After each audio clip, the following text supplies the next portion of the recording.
Adrian Cole's hands shook as he locked the bakery door. Inside his leather bag, hidden under fresh bread rolls, were papers that made him feel sick. Papers with numbers. Papers with names. Papers that told stories about people getting hurt while making clothes in his factories far away.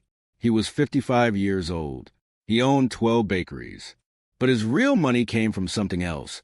Factories where thousands of workers sewed shirts and pants that filled stores across the country. Tonight, those papers whispered terrible secrets. A woman collapsed at her sewing machine. Her supervisor wrote lies in the report. No ambulance came. No one helped her family when she couldn't work anymore. Adrian walked down the empty street, his expensive shoes clicking on the sidewalk. The evening air felt heavy. His chest felt heavier. "Sir," the voice was so small, Adrian almost didn't hear it. He turned around. A little girl stood behind him. She couldn't have been more than 7 years old. Her feet were bare and dirty. Her dress had holes in it. Her face was thin, too thin. In her arms, she held a doll with yellow hair and a blue dress that looked cleaner than anything else the girl wore. The girl's eyes were huge and dark and filled with something Adrian recognized.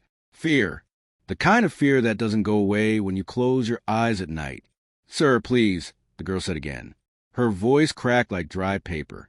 "Can you buy my doll?" Adrian's first thought was to say no, to walk away. Rich men in expensive coats didn't stop for children on the street. That's what his father had taught him. That's what his business partners did. But something stopped him. Maybe it was the papers in his bag. Maybe it was the way the girl held that doll, like it was the most precious thing in the world. "Why do you want to sell your doll?" Adrian asked softly. The girl's lip trembled. A tear rolled down her cheek, leaving a clean line to the dirt on her face. "Mommy hasn't eaten in 3 days. Those 6 words hit Adrian like a punch to the stomach. 3 days. 3 whole days without food. Where is your mommy? Adrian heard himself asking. She's sleeping, but it's not a good sleep. She won't wake up all the way. She's so cold, even though it's not cold outside. The girl's words tumbled out faster now. I try to give her water, but she can't drink it right. It just spills. Please, sir, my doll is really nice. She has a pretty dress. You can give her to your daughter. Please. Adrian knelt down so his eyes were level with the girl's. Up close, he could see how sunken her cheeks were, how her collarbone stuck out like bird wings. This child was starving too. What's your name? He asked. Hannah. Hannah, I don't have a daughter, but I'll buy your doll, and then you'll take me to your mommy. Can you do that? Suspicion flashed across Hannah's face. She'd learned not to trust adults. Adrian could see in the way she stepped back slightly, hugging the doll tighter. You won't take me away from Mommy?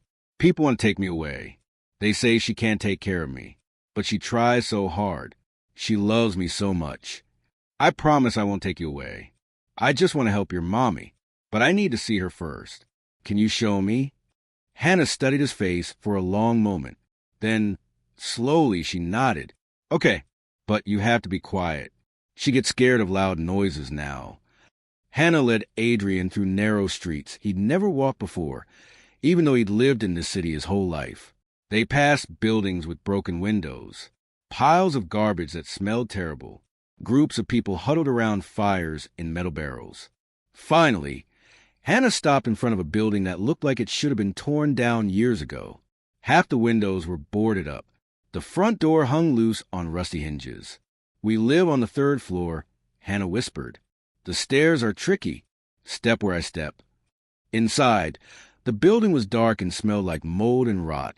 Adrian followed Hannah up stairs that creaked and bent under their weight. His heart pounded. What was he doing? He should call the police. Call an ambulance. Call someone who knew how to handle this. But something told him that if he left now, if he let Hannah out of sight, he might never find her again, and her mother might die.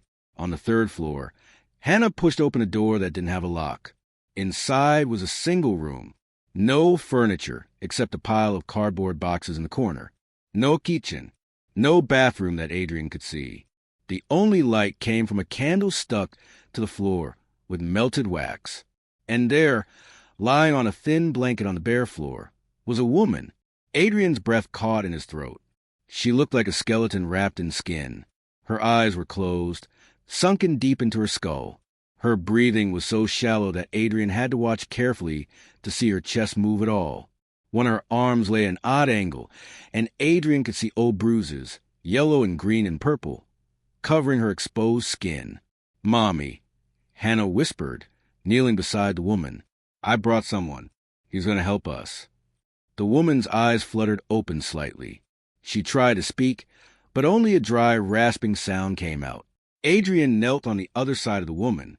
His hands, which had been shaking before, were steady now.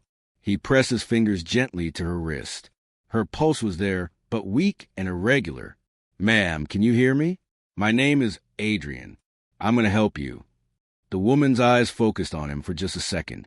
In that second, Adrian saw something that made his blood run cold. He knew those eyes.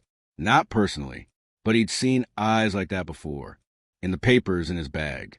In the reports his audit team had shown him just this afternoon. The eyes of workers pushed beyond their limits. Starved. Broken. Thrown away when they couldn't work anymore. "Hannah," Adrian said carefully. "What's your mommy's name?" "Amina." "And Hannah, did someone hurt your mommy? Did something bad happen to her?" Hannah nodded, her own eyes filling with tears again. She was sewing, making clothes. The big machine fell on her arm. She screamed and screamed, but the boss man said she was being lazy. He said if she didn't work, he'd fire her. So she kept working, even though it hurt. Then she got so tired. She fell down one day and couldn't get back up. The boss man told her to leave and never come back. Adrian's vision blurred. His chest felt like someone was standing on it. The papers in his bag. The factory collapse. The supervisor who lied. "Hannah," his voice came out rough. "What was the name of the place where your mommy worked?" "Coltex Manufacturing." The world tilted. Coltex. His company. His factories. His supervisors. He'd done this. Adrian couldn't breathe. Coltex Manufacturing. His company. The company his grandfather started. The company that paid for his bakeries, his house, his car, everything. The company that destroyed this woman. "Sir," Hannah's small voice broke through the ringing in his ears. "Sir, are you okay? You look sick." Adrian forced himself to focus. There would be time for guilt later. Right now, Amina was dying. He pulled out his phone with shaking hands and dialed 911. "I need an ambulance. Right now, a woman is severely malnourished and dehydrated. She has untreated injuries. She might not make it." He gave the address, his voice sharp and commanding, the voice he used in boardroom meetings when things needed to happen fast. "They're coming," he told Hannah, putting his phone away. "They're going to take your mommy to the hospital. They have medicine and food and doctors who can make her better." But Hannah's face crumpled with terror. "No, they'll take her away, and then they'll take me away. They'll put me in a home, and I'll never see mommy again. That's what happened to my friend Maria. Her mommy got sick, and they took Maria away, and she never came back." Hannah threw herself across her mother's body, sobbing. "I won't let them take her. I won't." Adrian's heart shattered into pieces. This child had nothing. She was starving. She lived in a room with no heat, no water, no hope. And still, the only thing she was afraid of was losing her mother. "Hannah, listen to me." Adrian moved closer, speaking gently. "I promise you, I will not let anyone separate you from your mommy. Do you understand? I'm going to make sure you stay together." "You can't promise that," Hannah whispered. "You're just a stranger. Nobody keeps promises to people like us." "You're right," Adrian said. The words hurt to say, but they were true. "I'm a stranger, and people have broken promises to you before. But Hannah, I'm also the person who hurt your mommy." Hannah's head snapped up. Her eyes went wide with fear and confusion. "What?" "Coltex Manufacturing. That's my company. I own it. The boss man who sent your mommy away, he works for me. The machine that fell on her, I'm responsible for making sure machines are safe. I'm responsible for making sure workers are treated right. And I failed. I failed your mommy so badly that she almost died. Tears ran down Adrian's face now. He didn't try to hide them. So I'm going to fix this. Not because I'm a good person. I'm not. But because it's the right thing to do. And because your mommy deserves better. And because you deserve better. I'm going to make sure she gets well. And I'm going to make sure you stay with her. And I'm going to make sure this never, ever happens to anyone else. Hannah stared at him. She looked like she wanted to believe him, but was afraid to. Before she could answer, they heard sirens outside. That's the ambulance, Adrian said. Will you let them help your mommy? Hannah looked down at Amina's face. Her mother's breathing was getting weaker. Even Hannah could see it. Will you come with us? Hannah asked in a tiny voice. To the hospital? Every step of the way, Adrian promised. The paramedics burst through the door moments later. They took one look at Amina and moved fast. They checked her pulse, her breathing, and her eyes. They put in 4 needles in her arm to give her fluids. They lifted her carefully onto a stretcher. She's in critical condition, one paramedic said to Adrian. How long has she been like this? Too long, Adrian answered. Days, at least. Maybe weeks. Is she family? Adrian looked at Hannah, who clutched his hand so tightly it hurt. Yes, he lied. She's family. In the ambulance, Hannah sat pressed against Adrian's side, watching the paramedics work on her mother. Amina's eyes stayed closed. Machines beeped. The paramedics talked in quick, quiet voices about blood pressure and heart rate and dehydration levels. Is she going to die? Hannah whispered. Not if we can help it, sweetheart. One paramedic said kindly. We're doing everything we can. At the hospital, everything became a blur of bright lights and rushing people in blue and green scrubs. A doctor, a tall woman with gentle hands, examined Amina while nurses hooked up more machines and more bags of fluid. Severe malnutrition, the doctor said, speaking to Adrian. Dehydration. This arm was broken and never set properly. It healed wrong. She has 3 cracked ribs. Signs of pneumonia. How did this happen? Workplace injury, Adrian said, his voice hard. She was fired instead of treated. She's been living on the street with her daughter. The doctor's face darkened with anger. That's criminal. Yes, Adrian agreed. It is. Well, she's stable for now. We're giving her fluids and nutrients through the 4. We'll start her on antibiotics for the pneumonia. She'll need surgery on that arm eventually. But first, we need to get her strength up. It's going to be a long recovery. Whatever she needs, Adrian said. Whatever it costs, I'll pay for all of it. The doctor studied him curiously, but nodded. All right, we'll move her to her room shortly. Hannah, who had been silent through all of this, suddenly spoke up. Can I stay with her? Of course, the doctor said. We'll bring in a cot for you. And I'll be here too, Adrian added. I'm not going anywhere. 3 hours later, Amina was in a quiet hospital room. Hannah sat in a chair beside her mother's bed, finally eating a sandwich and apple juice that a kind nurse had brought. She ate slowly, like she'd forgotten how food was supposed to taste. Amina's color looked a little better. Not good, but better. The machines showed her heart beating stronger. Her breathing was deeper. Adrian sat in the corner, his phone in his hand. He'd made 6 calls already. To his head of security, to his chief legal officer, to his operations manager, to his human resources director. Now, he made the most important call. Marcus, he said when his VP of operations answered, I need you to pull every file we have on Coltex Manufacturing, every incident report, every safety complaint, every supervisor evaluation. I want them on my desk by morning. Sir, it's 11 o'clock at night. What's going on? What's going on is that we've been hurting people, Marcus. And I didn't know because I didn't want to know. But I know now. And tomorrow, things are going to change. Be ready. He hung up and looked at Hannah. She'd finished eating and had curled up in the chair, her head on the armrest, watching her mother sleep. Hannah, Adrian said softly, where's your doll? Hannah's hand flew to her chest. The doll wasn't there. I left her in the old building. I forgot her when the ambulance came. Fresh tears spilled down her cheeks. After everything, losing the doll was what broke her. It's okay, Adrian said quickly. I'll send someone to get her. What room were you in? Third floor, the door with a red mark on it. But, sir, Hannah's voice cracked. You said you'd buy her. I was supposed to sell her to you so Mommy could eat. Adrian walked over and knelt beside Hannah's chair. You don't have to sell anything, Hannah. Not your doll. Not anything. Your mommy is going to eat. You're going to eat. You're going to have a safe place to live. And you know why? Why? Because I'm going to make sure of it. Not because you sold me something, but because it's what should have happened from the very beginning. Someone should have protected your mommy. Someone should have made sure you were never hungry or scared. That someone should have been me. So I'm going to do it now.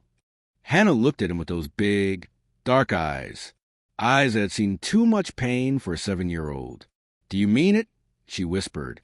Really, truly mean it? Really, truly, Adrian said. I'm going to fix what I broke. I promise. For the first time since he'd met her, Hannah smiled. It was small and uncertain, like a tiny flower pushing through concrete. But it was there. Thank you, she said. Adrian made another call. Within an hour, a security guard arrived with Hannah's doll, carefully wrapped in a clean blanket. Hannah hugged the doll to her chest and finally fell asleep. Adrian sat in the corner of the hospital room, watching Hannah and Amina's sleep. The papers in his bag seemed to burn against his side. Tomorrow, he would start tearing his company apart to rebuild it right. He would fire the supervisors who had failed these workers. He would investigate every injury, every complaint, every suspicious incident. He would make sure every worker had real health care, fair wages, and safe conditions. But tonight, he sat vigil over the woman his negligence had destroyed and the child who'd been brave enough to ask a stranger for help. Tonight, he started becoming the person he should have been all along. The sun rose over the city, and Adrian Cole had not slept at all. He sat at the hospital, his laptop open, reading through file after file. Each one was worse than the last. Reports of workers collapsing from exhaustion, safety complaints that were ignored, injury reports that supervisors had marked as worker error when the machines were clearly broken, pages and pages of people being hurt, pushed aside and forgotten. By the time his operations team arrived at 8 in the morning, Adrian had a list of 17 names, 17 supervisors and managers who had to go.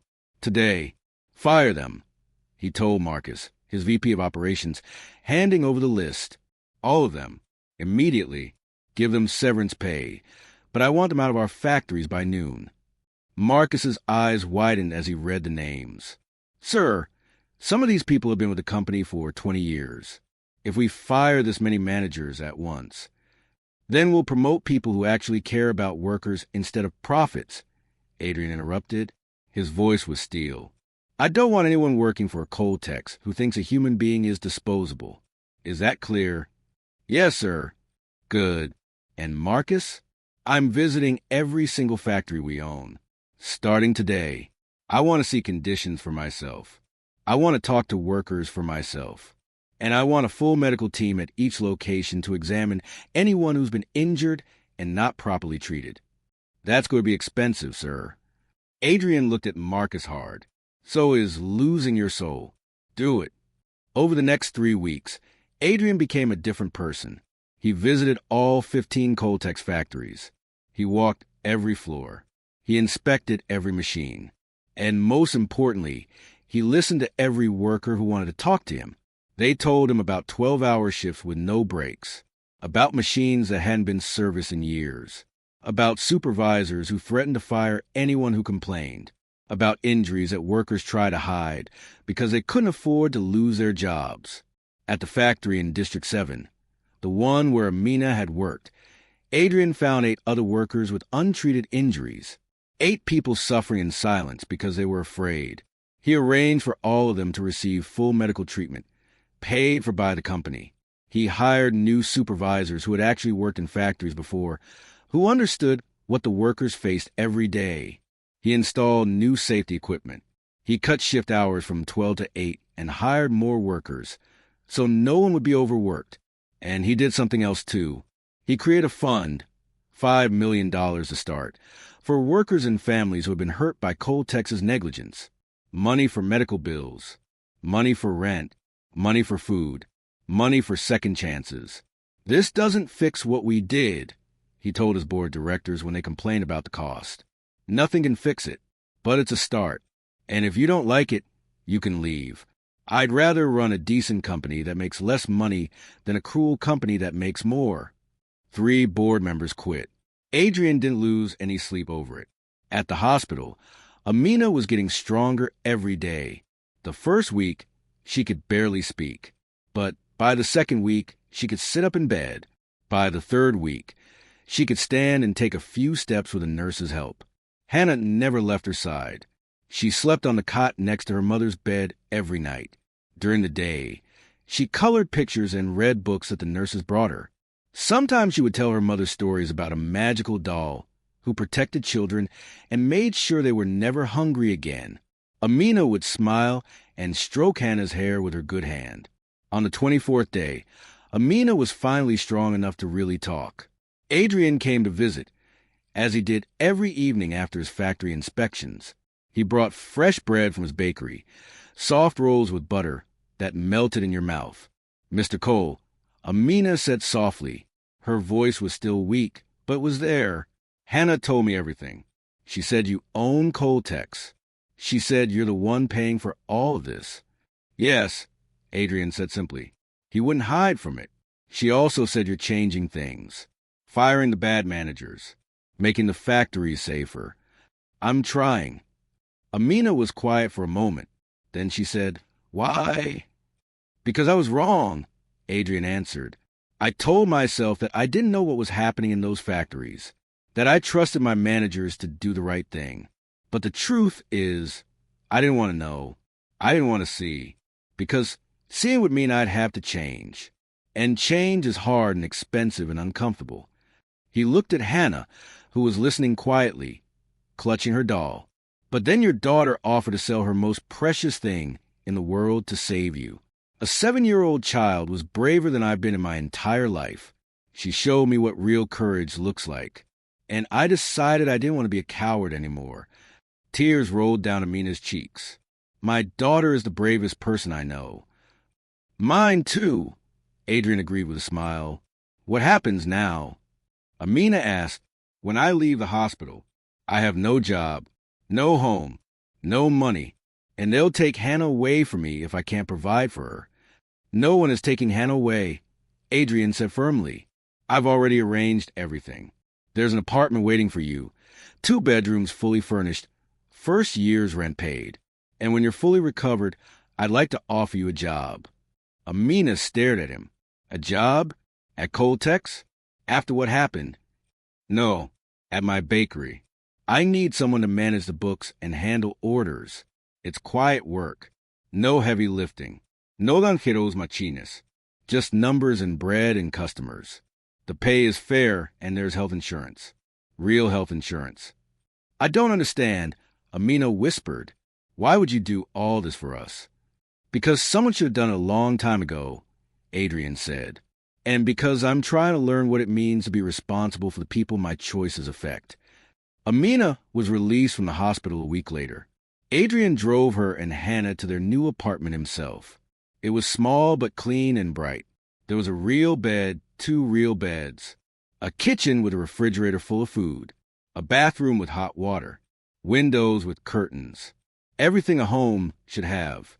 Hannah ran from room to room, laughing with pure joy. She'd never lived in a place with doors that locked and heat that worked. "This is really ours?" she kept asking. "Really, truly ours?" "Really, truly," Amina said, crying happy tears. That night, Adrian went home to his own house, much bigger and fancier than Amina's apartment, but it felt emptier than it ever had before. He realized that for 55 years, he'd been living in a beautiful prison of his own making, a prison built from money earned by other people's suffering, a prison where he never had to see or think about the cost of his comfort. Meeting Hannah had broken down the walls. 6 months passed. Coltex Manufacturing was a different company. Workers now had reasonable hours, safe equipment, and supervisors who treated them like human beings instead of machines. Injury rates dropped by 70%. Productivity actually increased because people worked better when they weren't exhausted and afraid. Amina became the best bookkeeper Adrian's bakery ever had. She was careful, precise, and kind to the employees. She brought Hannah to work sometimes, and the little girl would help bag bread and make customers smile. Hannah started school for the first time in her life. She was behind in some subjects, but she learned fast. Her teacher said she was one of the most determined students they'd ever seen. And the doll? The blonde doll with the blue dress? Hannah still had her. She slept with that doll every night, in her own bed, in her own room, in a home where she was safe and warm and fed. One evening, Adrian visited Amina and Hannah for dinner. They'd invited him over to celebrate Hannah's 8th birthday. There was cake and candles and laughter. Hannah wore a new dress, not fancy, but clean and whole. She smiled constantly, a real smile that reached her eyes. "Make a wish," Amina told her daughter as she stood before the candles. Hannah closed her eyes tight. Then she blew out all 8 candles in one breath. "What did you wish for?" Adrian asked. Hannah looked at her mother, then at Adrian, then at the small but warm apartment around them. "Nothing," she said happily. "I already have everything I wish for." Later, after Hannah had gone to bed, Amina and Adrian sat in the living room drinking tea. "You changed our lives," Amina said quietly. "You know that, don't you?" "You changed mine," Adrian replied. "Both of you. You showed me that real power isn't about how much money you have or how many companies you own. It's about what you do with that power, who you protect, who you help, who you stand with when it matters." A lot of rich people wouldn't have stopped that night, Amina said. Most would have walked right past a child asking for help. "I almost did," Adrian admitted. "And that's what haunts me. I was 1 second away from walking past, 1 second away from letting you both disappear. But you didn't," Amina said. "You stopped. You listened. You cared. And that made all the difference." Adrian thought about that as he drove home that night. One choice, one moment of paying attention instead of looking away, one decision to help instead of walking past. That's all it took to change everything. This is Hannah's story, but it's also your story, because every day we all make choices. We see people who need help. We hear stories about injustice. We learn about systems that hurt the vulnerable. And we decide, do we look away? Do we tell ourselves it's not our problem? Or do we stop, listen, and do something? Adrian Cole was a man who had everything except a clear conscience. Hannah was a girl who had nothing except love for her mother and courage in her heart. Together, they proved that change is possible when power chooses to serve people instead of profit. Real transformation doesn't come from charity. It comes from accountability, from people in power admitting when they're wrong and working to make it right, from systems being torn down and rebuilt with dignity at the center. The question isn't whether you have the power to change lives. The question is whether you'll use it when the moment comes. Would you have stopped for Hannah? Would you have followed her to that abandoned building? Would you have torn apart your company to rebuild it with compassion? These aren't just questions about Adrian. They're questions about all of us. If this story moved you, if it made you think about how we treat the most vulnerable among us, then share it. Like it. Let other people hear Hannah's voice asking for help and Adrian's answer that said yes. Subscribe for more stories that prove humanity can triumph over greed, that courage can come in the smallest packages, and that it's never too late to choose dignity over profit. Because somewhere right now, there's another Hannah, another child who's hungry and scared and brave enough to ask for help. The only question is, will we be brave enough to answer? Like, share and subscribe to keep these stories alive. Because hope shared is hope multiplied.